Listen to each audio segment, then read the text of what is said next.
My Gavan and Melonine, and well met indeed. I'm Arachir Galadirthan, head of the budding team behind Divide and Conquer, and welcome back to the same as we continue on as Enedwaith. Now, for those of you, the few of you that do watch along with the Warhammer 2 episodes, the next video on that one will go up Friday this week instead of Wednesday, which is the day that I'm recording this. In the last episode, of course, we found out the sad news that Bree, who we were hoping might actually engage Dunland, have done so, and done so extremely well, and taken Tharbad, which we really need. So our army is waiting, poised, in the fort. So as soon as Dunland take Tharbad, we can push in and take it back, so that we've got that. Our other armies need to muster... Oh, I've not locked the key. There we are. Our other armies will muster and jump across the river in due course, using Admiral Ruskion's boat. And we will move over and take Caladir before Bree can get that. And then we will have united all of the lands, apart from Dunlarak and Byrig. But then if we've got Tharbad, Bree will not be able to cross the Gwathlo, so we can shut them out. The army is mustering, as you can see here. And I think what we're going to do is, because we need this army to move to Sweet, is I'm going to send them straight away. We can't risk Bree taking Argond, so we've got to go over and get Caladir. Up here in Basradum, many of you asked, why is Basradum making so little money when the mines should be giving 625 alone? And if we go over to the financial screen, well, you'll see the mining is at 600 and the buildings are up at 25. Unfortunately, because this is so far away and I barely ever use governors, the corruption is at 1,084. So this settlement is actually making an obscene amount of money, but it is being reduced significantly by the corruption. So the settlement is actually earning about 1,200, but I really need to put a general in here to lower that corruption. And I think we might do that, because that is a lot of money to be losing. So next time we get a general offer for adoption, I will take him on board and I'll send him north to counter that corruption. Of course, the farther you are from the capital, the greater the corruption is, and Basradum is as far away as it's possible to be. By extension, if we were to look at Londare, which is only one tile away, there is no corruption. And it goes on a sort of slowly expanding basis, but you'll see how extreme it can get. The difference from Suduri to Basradum is a difference of 3 to 1,000. But of course, corruption is only ever a percentage of the settlement's income. And so here, for example, the corruption of 496, we still make 320 in Dolvorn. And the corruption's relatively high, but the corruption will never outweigh the settlement. The settlement will always earn some money. Corruption never makes you lose, never makes a settlement go into negative. But what we'll do now is end the turn, because I don't think we have plans for anyone. None of our diplomats or anything. No, indeed. So we'll end the turn and see what everyone's plan is.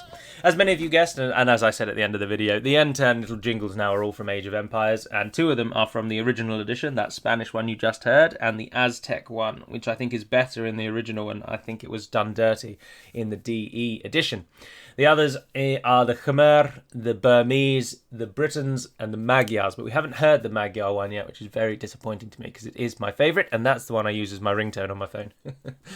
But that one will come, I'm sure. They're random, annoyingly. There are actually 8. So there's others that I've not mentioned there. Oh, Incas. I also like the Incas. So Incas, Magyars, Britons, Burmese, Khmer, Spanish, and Aztecs.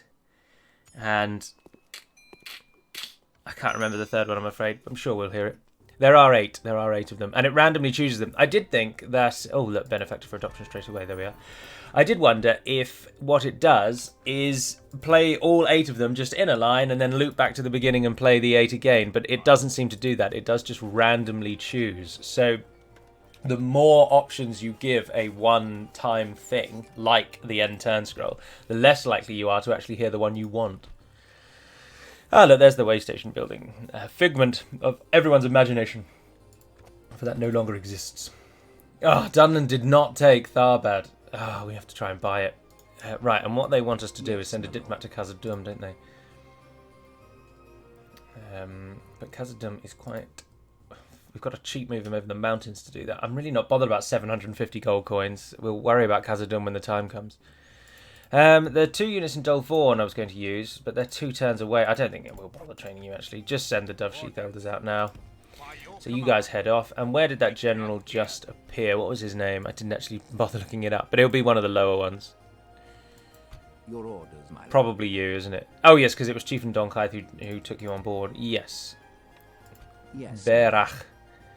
I've got a general slightly closer that we could use instead. No, we'll send you off then, Berach. You're going to go on a long old journey. You are heading all the way to Basradum, because Basradum has the capacity, the potential to be our most profitable settlement, because the mines there are fan-bloody-tastic, and it sits on a border with an actual other nation, so it gets all of the trade from them pretty much first-hand through Basradum, which will help it no end.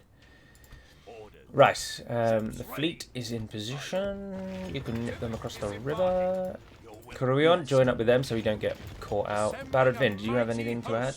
Oh, you can train 2 of those, so I can take your garrison at least. There we are. That's another unit. Alkford, they're coming in a turn, and 3 turns till we get that. We've got enough money to actually do something in Baradvin, though, so I think we should. Rhodes is probably the thing I would like the most, because it's quite a central province connecting us to the northern side. And Rhodes always gives good money. Oh, wrong button. So if we were to build the roads, the corruption increases. So at the minute, trade is 367, buildings 40. Trade goes up to 601. That's a big increase, isn't it? But corruption only goes up by 20. So yeah, no, that's worthwhile. We'll chuck the roads in there. 8 turns they'll take to make, but that's fine. We've got a market coming there. We actually do quite well financially, to be honest. So a big project like that won't gut us too much. It's just Tharbad. I think what we're going to have to probably do is try and buy Tharbad. We don't need Tharbad yet, I should just mention. You don't require Tharbad until you've united the rest of the clans. So at the moment, we need Argond, Dunlarach, and Bairig. Those are our 3 big ones. But we will need Tharbad in due course, and that is what we are waiting for. We can't do anything else, can we? We don't have very many moving pieces at the moment, so it's just a lot of end turns. That's the Inca one. I used to have that as my WhatsApp sound. There was a time that I used to have a different sound for everything. So email was one noise, WhatsApp was one noise, messages was one noise, and phone calls, of course, was another noise. But since then, I've decided to do away with that, and I now just have a single noise for all notifications and then one noise for a ringtone. So I've only got 2 jingles that play on the phone. Not that you're interested, but I just thought I'd mention it. Now, speaking of Dunland, who we are fighting against, Lord of Links has laid out a simple, in comparison to many of the other scripts in the game, little plan for Dunland, and so far it's being hashed out and discussed in the Discord. And to be honest, it sounds fantastic. I'm all in. The very minor plan for Dunland at the beginning, because Dunland are the next ones up, of course, but the very minor plan for Dunland at the outset was to have them become a Rohirric enemy. So at the moment, Dunland, of course, fights basically against Bree and the Dunedain for the whole campaign. They are your enemies. Whereas Dunland's real enemies, of course, have always been and should be Rohan. So the script's main purpose was to turn off Isengard by setting their AI to passive, which is a very, very simple one-line script in the... we'll tell you what we do need is the lore building. Let's get the stone circle in here first. It's a very simple one-line script in the campaign script. So you set Isengard to passive, which means they would never leave Isengard. They will defend their territories. They will defend their territories like no other. All of their forces will stay in and around their single territory, Isengard, and they will defend it, as I've just said.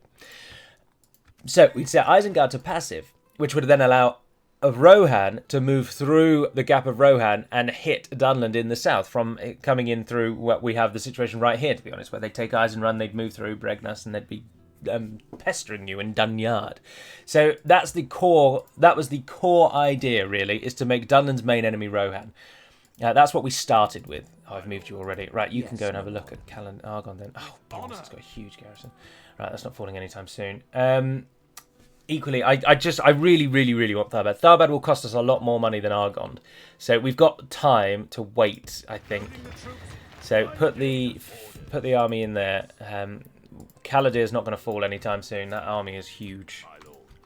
And Bree and Dunland are on quite similar terms in terms of their stats in this earlier part of the game, although we're 81 turns in, actually.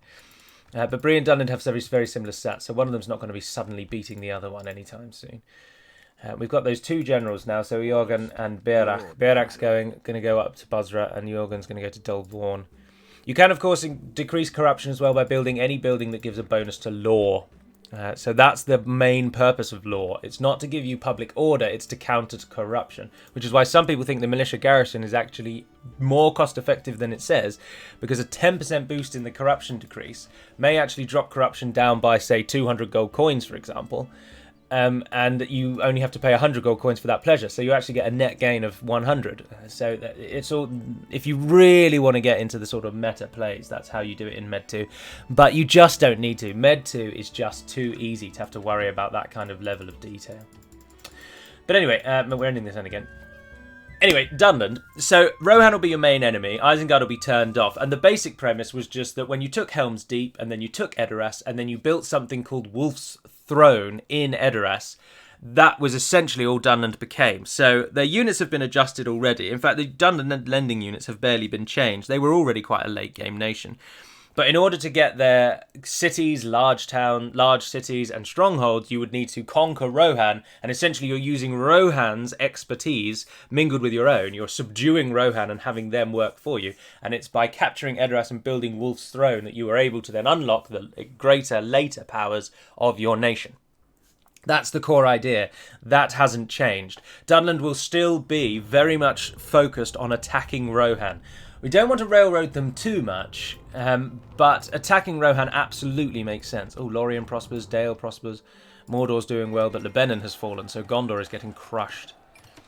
So, but Lord of Links has just expanded on that a bit, fleshed out the ideas a touch. It's still not anything drastic. We're not going over the top here and adding hundreds and hundreds of scripts, but just small little changes to Dunland, so that first of all, their focus is on expanding and actually uniting themselves and primarily just gaining some strength.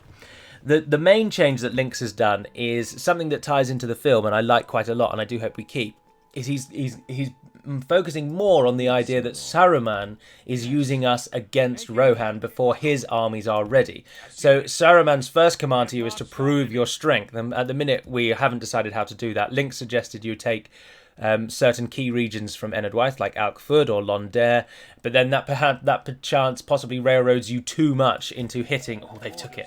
They took it. Yes. That perhaps railroads you too much into attacking Enedwaith, and we don't really want that. So instead, we're hashing out ideas at the moment as to how best you can show Saruman that you have grown strong. And so that's the core discussion at the moment. And it will probably just be a certain number of regions. Like Dunland, Saruman requires that you expand your domain twofold or something. And so you need at least 6 regions instead of the 3 that you start with. It's going to be something like that. And then on completion of that, here's the bit that was Lord of Lynx's addition that I really, really like, and I think actually is very cool, is that when you complete that first stage, an Uruk general spawns for you with a few Uruk raider units, and so then you can use those to attack Rohan, very much like we see in the film. Have I got anyone else moving? Oh, that army up there. Very much like we see in the film, where, of course, the initial attacks on Rohan come from a mixture of Dunlendings and Uruk raiders before Saruman is really ready, and I think that's fantastic. We should play onto that hard. People that are playing this game are playing it because they've seen the films. I don't think our player base is massively book only. In fact, I don't think there's a single soul who has read the books and has not seen the films. And of course, we use the films for visual inspiration quite a lot. And I think that's just a nice little tie-in. So the script's main theme now is that Saruman is using you against Rohan. You first off have to prove your strength by conquering a certain number of regions. And then once you've done that, you're rewarded with a few Uruk-hai. And then your next goal is to take Helm's Deep, and once you've done that, now that's the point where the stories obviously diverge, but once you've taken Helm's Deep, the main theme at the moment is that we will give Dunland, Saruman essentially gives you his knowledge, and so Dunland will get a number of unique visual upgrades, and this is where Hummingbird and our new modding team member White in the Black Cloud will really be put to work, because Dunland are going to have a number of visuals that are sort of Isengard inspired, but not. We don't want them to just be like a knockoff Isengard or like humans wearing Uruk armor, but we want it to be, wanted you to look at it and see straight away that's an Isengard inspiration, but not to think I'm a poor man's Isengard, for example. But anyway, so once you've taken Helm's Deep, you get this reward from Saruman, which gives you visual armor upgrades, and it also unlocks your elite units, who we are therefore suggesting are only made available to you through Saruman's knowledge. And these, of course, are the Eisenmach units, who are currently Dunland's finest. And thereafter, the next goal, of course, is then to take Edoras. And once you've taken Edoras, you can then build Wolf's Throne on top of Meduseld. This is a cool little feature. We will make the Meduseld building upgradable and have the upgrade being a unique building for Dunland called Wolf's Throne. And that then completes the script. I think we can just end the turn again, by the way. I get so caught up in talking about this, I kind of forget what I'm doing. I'm not very good at speaking and paying attention to the game at the same time, as I'm sure many of you are aware. But anyway, the army is still just mustering to move up to Caladir. Right, we can end the turn again, see what Dunland do. But so that's the script in a nutshell now. And once you've built Wolf's Throne, you'll unlock the higher tiers of the cities, and you'll also unlock, this is the very coolest bit, is we're going to give Dunland a very elite cavalry unit, very similar to Rohan's Royal Guard. In essence, that by building Wolf's Throne, you've subdued the Rohirrim, and you are then you're taking their horses essentially from them, as you would do if you conquered a strong horse nation. The first thing you do is take their horses from them. And then you're building a company of elite horsemen based on the sympathizers within Rohan, as there might be a few, or indeed just the ones that you've broken the will of to form this force. So Dunland will get a very elite late game cav unit, but it will be very rare. It will likely be restricted to at least Edoras, if not Edoras Helm's Deep, and maybe at a push you can get it in. Like we haven't worked that out, but it will not be available everywhere because Dunland are not defined by an elite cavalry unit, so it's unlikely to be available everywhere. So that's the general gist for Dunland now, to give them a really unique late game script. Right, this army is pretty much ready to go, isn't it? Oh, that's just one turn too far. Oh, and you can train 2 more, so I'll take those again. We'll take those again, chuck them in there. And you guys are getting closer and closer and closer. Off you go. I don't really need to click to move these, because they will move themselves. The only reason they stop is if someone blocks their path. Yes, my lord. But that's unlikely to happen. Our money's coming down now that we've got those armies out. Isengard really doing very well, though. We have not been bothered by Rohan since Isengard took Foldberg back. Our Dunyard army could really do with replenishment, though. That muster ground is expensive. I should have built that rather than the roads in Barad Vin, now that I think about it. But it's not the end of the world, is it?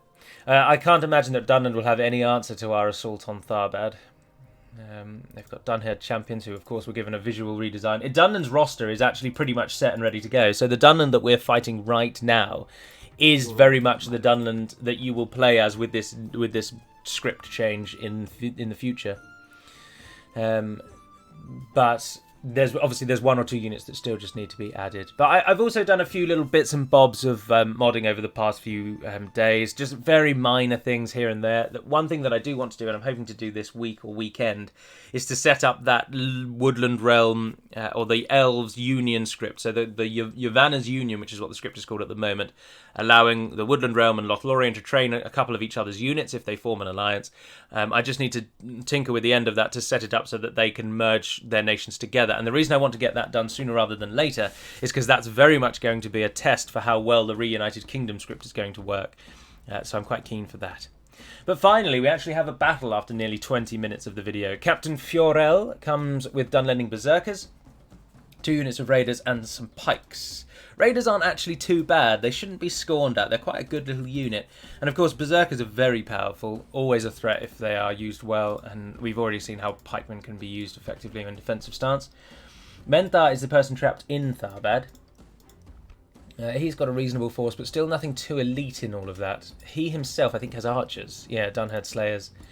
And Captain Foldarth and Walreg. He's the real army, but he hasn't got any generals. He's got 2 units of Wolf's Pikes and Eisenmach Axemen. Right, so there's the elite units. There's the elite units coming in right there. And where actually is he? Let's just have a look. I don't know how this battle's going to play out because we're on a bridge. So this is going to be a bizarre one. We are being attacked by... Oh, Ulrag is behind us. Oh, that's a pain in the neck. Because the other 3 together make up about as many troops as Ulrag has. So if we actually are on a bridge battle here, this might prove to be a challenge. But we've got to go, and we'll wait and see what the map looks like. But 3 of them are coming from in front of us, and 1 is coming from behind. And if we do start on a bridge, we're going to get completely sandwiched. We're going to be cut right in the middle.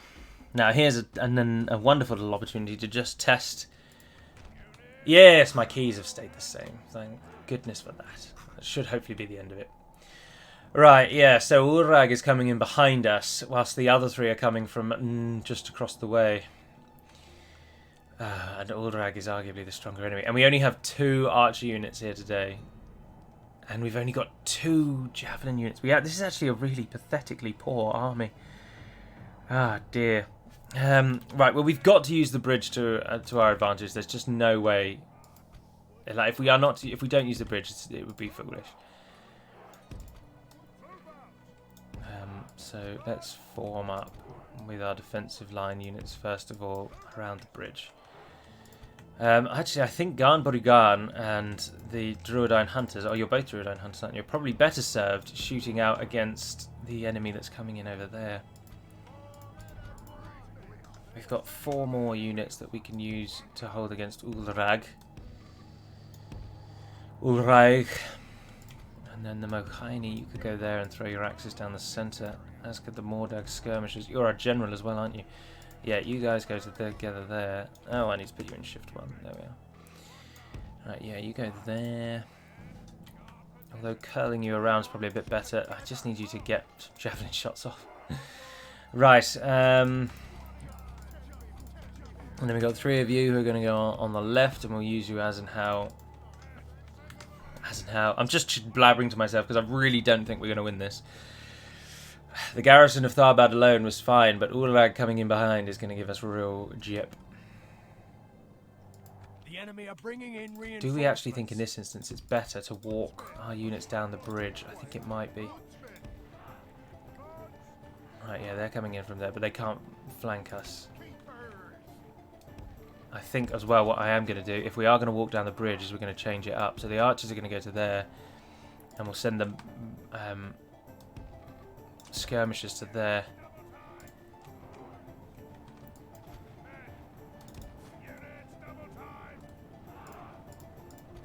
Oh, I shouldn't have done them as a group. Gallo, you shouldn't have done them as a group. Now they're all changing their positions. Right, stop and hold your position.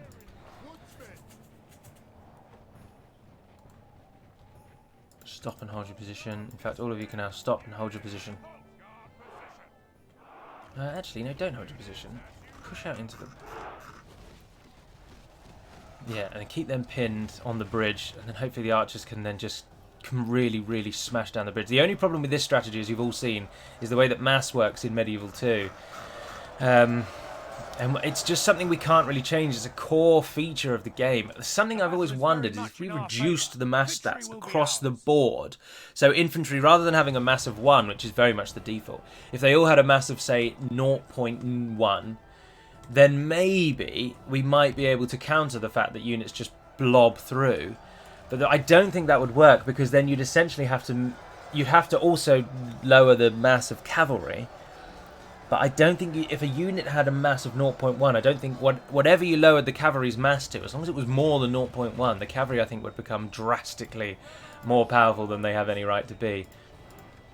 Although I like this. I do like this. Please do charge your cavalry into my Leoden Billman. That is such a poor decision on Dunlan's part. They're halberdiers. They don't go down to cavalry easily. In fact, they have fantastic benefits against cavalry, and that is an excellent matchup for us. It only would have been better if they charged the pikes, but there it is. Dunlending pikemen fighting for us, always nice to see. And it is sort of working as intended. The Druidine are shooting them on the bridge. Hopefully not killing too many of our own, but they are now just blobbing. Yeah, look at that. They're forcing our line back. Hold your ground, man. Don't give them an inch. Alright, they push through to those. Dunlending horsemen. Oh, there's the Itemech axemen. Right, we need to get out and hit them with the Talta. And the Billmen as well, who are armor piercing. Well, you Talta go and help those horsemen. Billmen hit the axemen. Pull out there. Right, we've got 3 charging into us over here. Brace. Oh, you might be able to run out, actually. Oh, I shouldn't have charged you in. It doesn't help you in Med 2 at all. Oh, yes, Garn Bodygarn and the other Druidine have turned around. Oh, but the Dunlending forces, someone has managed to actually walk through to our archers. He's walked through all of that, and 3 of them, in fact, have walked through all of that and survived. It's ridiculous. Remember, Druidine are anti-cavalry when they finish with their bows. They just have a 2-handed spear. So their halberd is without the armor-piercing effect. That left-hand side has won quite nicely, actually. We've got a lot of the enemy units considering running away at this point. And those pikes aren't being used. Let's get them involved. The fact that this army doesn't have a general is going to really, really decide this fight, I think. Because even though they've got 2 Wolves Pikes and they had Eisenmach Axemen, that's just not going to help them when their morale is being broken by the arrow fire of the Druidine. Our men have slain the enemy general. Without him, his troops will lose their will to fight. You guys come around there, actually. Right, you guys push in. Try and help those... Oh, this all banks on whether or not the Foul and Border Guards can keep that unit on the bridge or not. Because if they can keep them on the bridge, then I think we stand a good chance of killing off Uldrag and then turning the whole army around, which will... They'll never break through us then. Oh, the Wolves' Pikes have been surrounded. They're going to hate that. The Dunlending Berserkers are running. Right, you need to hit those Eisenmach Axemen. Foul and Warriors out on the edge there up against the Dunlending Horsemen is a favourable matchup for us. There we are. They're blocking them just with their bodies, but it's just not enough.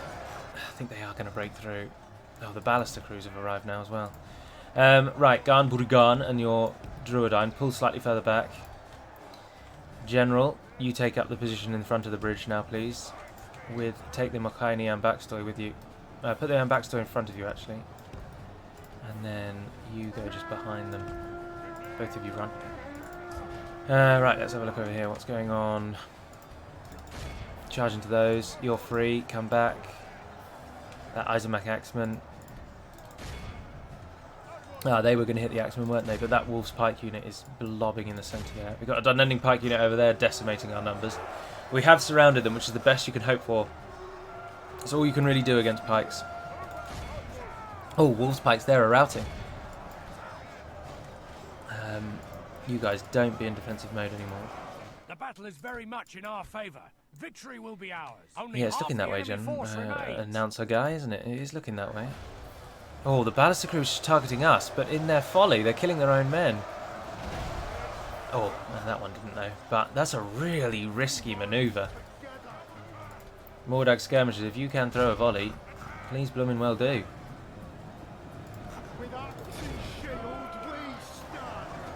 There we go, that was all they had left in them. Oh, Border Guard units routing on the bridge. Right, we need to kill off Ulag now. Oh, he is mostly defeated. That's all routing. Dunlending Pikemen there are fighting to the death. And now it's just this horde of Wolf's Pikes and Dunlending Pikes here that we need to get. Those others, I think, are gone for good. Right. Those pikemen there, they're fighting and dying. We've got the Border Guards blocking, and the Ambaxtoy have pushed in as well now. And we've still got quite a few archers left, actually. You could move a bit further forward. Get yourselves really in there. I need this side to... What? Just send them over now. Let's go, boys. Surround those pikes now, please. And just blob them out of the game. This has worked quite nicely. The Border Guards are holding fantastically well. We've got number parity in terms of deaths, but I don't think that really matters. Holding them back here. Right, the next force is moving ready up and down. Hello, Callie. How's your day going today? Victory will be ours. Turn and hit them. And they routed instantly. Tell you what, flank round here. Callie, I've given you breakfast. Go and play.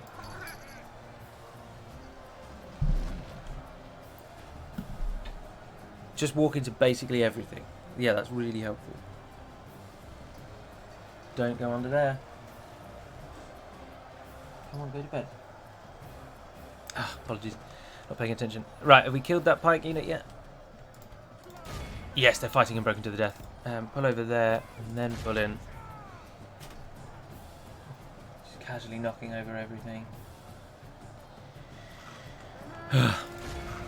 We've seen Wolf's Pikes very recently, haven't we? In the Spearman, in the Pike video, so.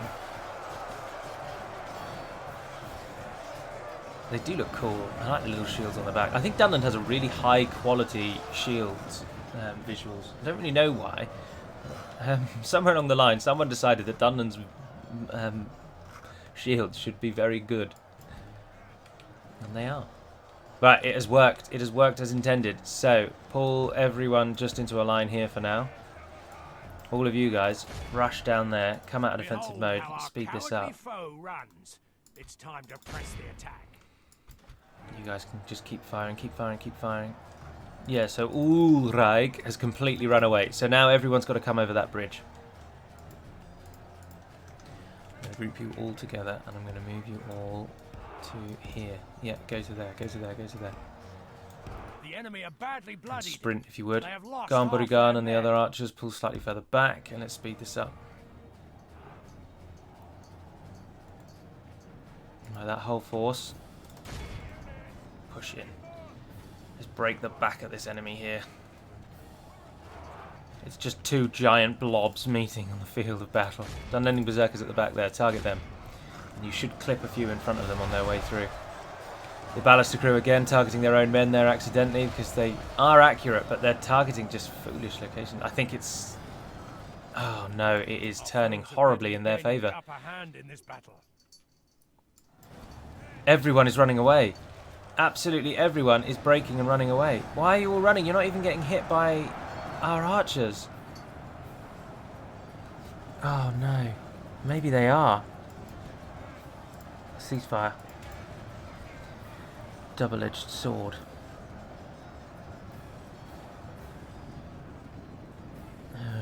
Right, spears out, please. Spears out. We've lost half of our men. Move forward.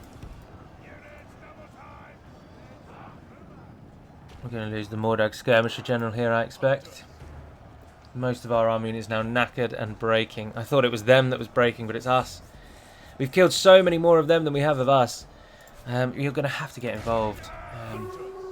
Similarly, over here, you are just going to have to fight now, I'm afraid. Come on, push through. Oh, that right-hand side is not too bad, actually. I do wonder if most of our units did rout because of our own arrows doing morale damage to them. Got any abilities? You haven't got any abilities. You've only got the horn. Right, we've got another unit coming back. Only one though. Oh, look how many of us are streaming away. They're tired, but they're eager. What in there is giving them such great strength? The Ballister crew is still wildly unpredictable, which is helpful. Our foolish general has thrown his life away. Bugger, our general's died. Was it Garnburigan? Garnburigan's dead. Oh, and now the entire army, and that breaks the whole army. And off they all go. Oh, and the other general died as well. Our enemies may have won this battle. Right, so we've lost 2 more custom generals. Garnburigan's had 100 men left in his battalion. 100 men left in his company. And yet he died. Generals are supposed to get big hit point buffs. I just don't understand how they die so easily. Why did they keep getting killed off? Oh, and then Dunland comes again. Captain Brannan comes against our army. Again, we have hardly any archers. 1 unit of archers, 2 units of axe throwers. We've got Ballister crew though.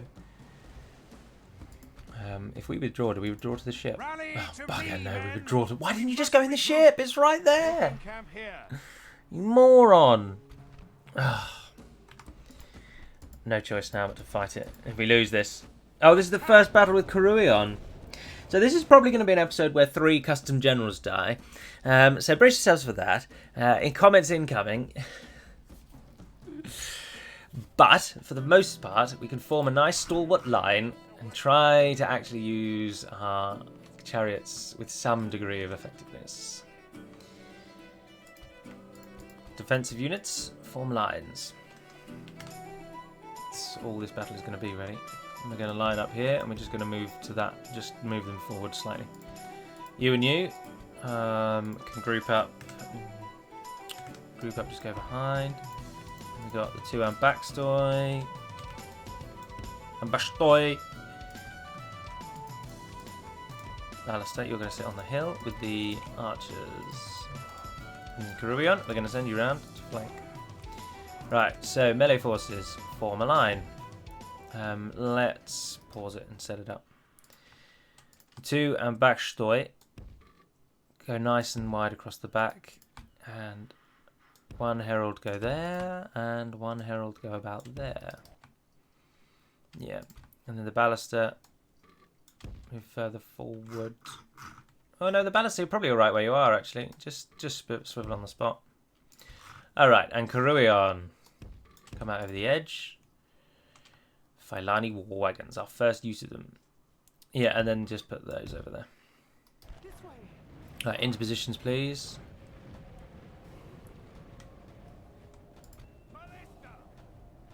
There we are, start firing. Target something that's... Oh, wolf's pikes over there. Where did I just see that? Yeah, hit those wolf's pikes. Let's get the cheering and chanting going. Now, what we want to do first is get the wagons to throw their javelins, because they actually have pretty good javelins. 11 javelin damage, which is not bad at all. So we want to start with the javelins, and then we can try and decimate the enemy lines. See how many they're killing with the javelins alone. They're really good. Done any warband moving in on us. They don't have any cav, fortunately. Callie, what are you doing? Get out of there. Come on. Come on. No, you can't just sit on the computer and prod at the cables behind it.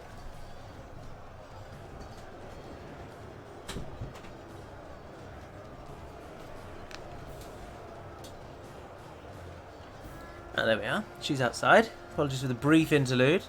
Almost got the war wagons killed through in action.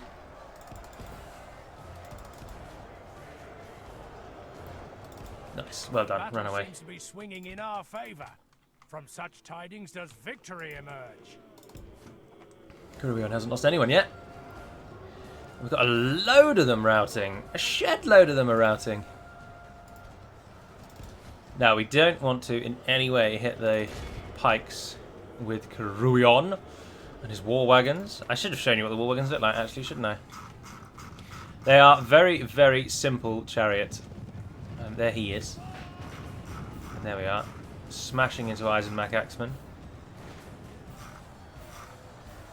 It's even easier to get him killed on chariots, though. Because all that needs to happen is his specific chariot needs to die, and that's it. Boop, gone.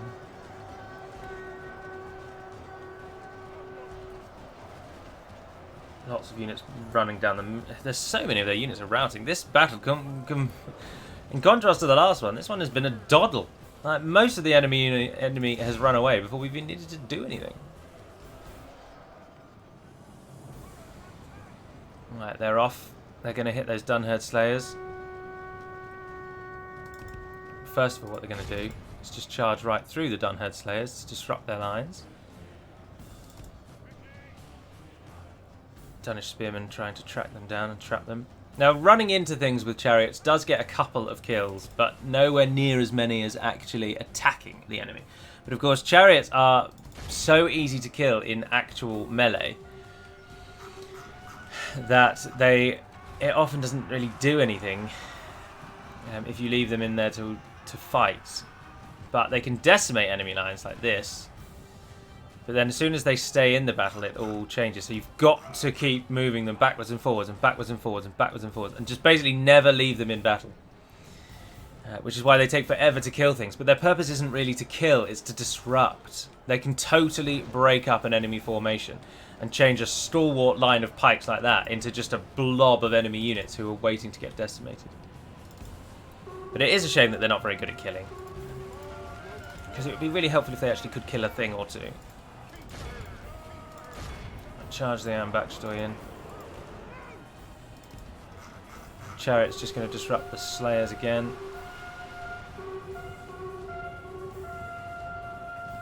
battle is very much in our favour. Victory will be ours. Pull out, pull out. Run away! Is that over there? Oh, Eisenbach Axeman coming back for some more. See, look, they've charged into those 2 or 3 times now, and we're just getting nothing. Ballista, if you would be so kind as to not shoot our own units in the back, that'd be smashing. That'd be real helpful. We have managed to not get him killed yet, though. The enemy general abandons his men. Oh, the enemy general ran away and then died instantly. Only half the enemy force remains. They're still chanting away. The Axeman's still getting peppered by the Druidine and not enjoying that one shot. Most of our force here has won. Oh, that Dunlending Warband is moving in to try and get us.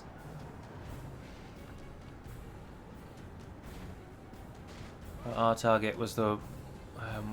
have they all broken? Yeah, they've broken. Yeah, you just try and mop some people up over there. This white background is ridiculously bright, isn't it? I'm pretty sure most units have broken and running. The Slayers are still going, so let's try and get them over there to hit the Slayers.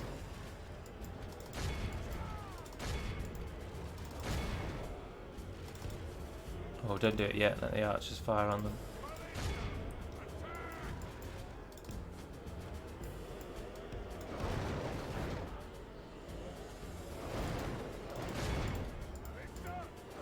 There we are. You can all hit those. There we go. You should be able to finish them now. No, I told you to stop. Behold how our cowardly foe Goodness runs. gracious. It's time to press. The enemy are utterly vanquished. He smashed it. This is Oh, we didn't lose too many friendly fire. Man, Backstory lost 9. Foul and Border Guards lost 8. That would be ballast crew almost certainly. The War Wagons actually killed 222. The first time in my life I've managed to use chariots effectively and claim the most kills with the chariot unit. Feast your eyes on this achievement, everyone, for it'll never happen again. Chariots, I just think, are useless. I really do think they're useless. You have to constantly micromanage them. If they get left in battle against basically anything, even Gondor Militia, even something worse than that, Snagger, the game's absolutely undisputed worst unit. Snagger, what's the basic one called? I think they're just called Snagger, aren't they? They just have a pickaxe in their right hand. Even they will trash chariots because chariots have a ridiculous hitbox and they can get hit by about 19 different units all surrounding them. And so just anything can kill them. Well done, sir. You've been inducted into the family. Ships ready. Yes, my lord.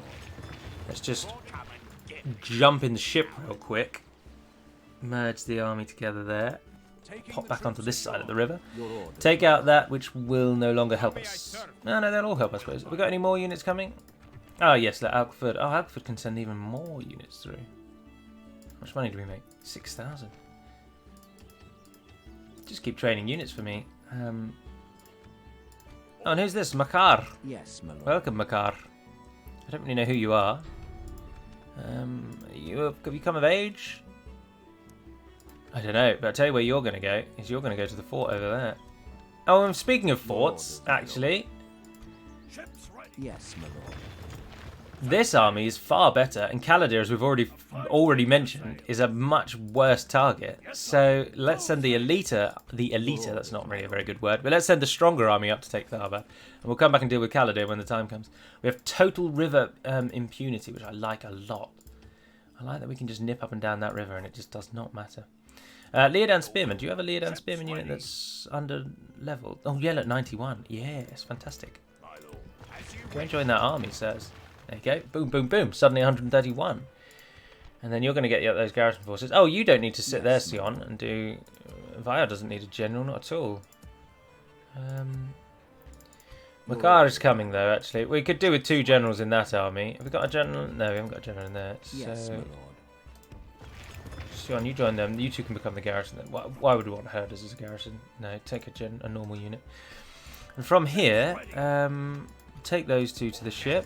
You should be able to merge into a force. Yep, you can. Have you got any more billmen? No. Ships ready. And we've only got 1 Fowlen. We could take one of them. I think we might be able to take a Tauta as well. No, that Tauta's out there full. We've pretty much managed to stock almost all the forces that are here then. Ships ready. We don't want you in the army then. 36 views just going to drag us down. And to be honest, I'd swap out that 76 as well. Yes.